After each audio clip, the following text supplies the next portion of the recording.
নমস্কাৰ বন্ধু-বান্ধৱীসকল, মই এটা নতুন ভিডিঅ'লৈ আপোনালোকক পুনৰবাৰ স্বাগতম জনাইছোঁ। ৰংচানৰ সম্প্ৰচাৰিত হৈ থকা সূৰুযমুখী ধাৰাবাহিকখনৰ বৰ্তমান মুকলি হৈছে। আপোনালোকে যদি সূৰুযমুখী ধাৰাবাহিকখন চাই ভাল পায় তেনেহ'লে ভিডিঅ'টো এটা লাইক কৰি আমাৰ চেনেলটো ছাবস্ক্ৰাইব কৰি ল'ব। এনেকুৱা ধৰণৰ আপডেট মোক পাই থাকিবলৈ সূৰুযমুখী ধাৰাবাহিকখনৰ আজিৰ খণ্ডত দেখিবলৈ পাব ৰত্ন আজি অঞ্চুৰ ওচৰলৈ যাব আৰু অঞ্চুৰ ওচৰলৈ গৈ তই বাৰু বৰ নিচিনা মানুহ এটা থকাৰ পিছত তই বাৰু প্ৰিয়াৰ লগত কিয় সম্পৰ্ক ৰাখিছ, তই বৰ নিচিনা মানুহ এজনীৰ লগত এনেকুৱা নকৰিবি, তাই সহ্য কৰিব নোৱাৰিব বুলি অঞ্চুৰ আগত ক'ব। আৰু তেওঁ অঞ্চুৰে মোৰ হাততো একো উপায় নাই, মই তাইক ভাল পাওঁ বুলি ৰত্নৰ আগত কোৱাত এই সকলোবোৰ কথা অনুৱে শুনি থাকিব আৰু অনুৱে অঞ্চুৰ ওচৰলৈ আহি তুমি মোৰ নিচিনা মানুহ এটাৰ লগত বিশ্বাসঘাতকতা কৰিছা, মই তোমাক কেতিয়াও ক্ষমা কৰিব নোৱাৰিম বুলি অনুৱে অঞ্চুৰ আগত ক'ব।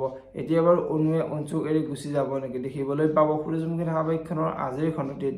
আনফালে আজিৰ খণ্ডটিত পুৱতিৰ মাকে পুৱতিৰ ওচৰলৈ গৈ তোমাক বিচাৰি মানুহ এজন আহিছে বুলি পুৱতিৰ আগত ক'ব আৰু পুৱতিয়ে শেখৰক দেখা পায়। পুৱতিৰ বহুত খং উঠিব আৰু পুৱতিয়ে তুমি কিয় ইয়ালৈ আহিছা, ফালে ফালে ইয়াৰ পৰা গুচি যোৱা, তোমাক মায়ে এনেও চিনি নাপায়, গতিকে তুমি ইয়াৰ পৰা গুচি যোৱা বুলি শেখৰৰ আগত ক'ব। আৰু সেই সময়তে পুৱতিৰ মাক আহি পাব। এতিয়া বাৰু পুৱতিয়ে মাকক কি ফাঁকি দিব দেখিবলৈ পাব সূৰুযমুখী ধাৰাবাহিকখনৰ আজিৰ খণ্ডটিত। যদিহে আপোনালোকে সূৰুযমুখী ধাৰাবাহিকখন চাই ভাল পায় তেনেহ'লে ভিডিঅ'টোত এটা লাইক কৰি আমাৰ চেনেলটো ছাবস্ক্ৰাইব কৰি ল'ব। এনেকুৱা ধৰণৰ আপডেট মোক পাই থাকিবলৈ ধন্যবাদ।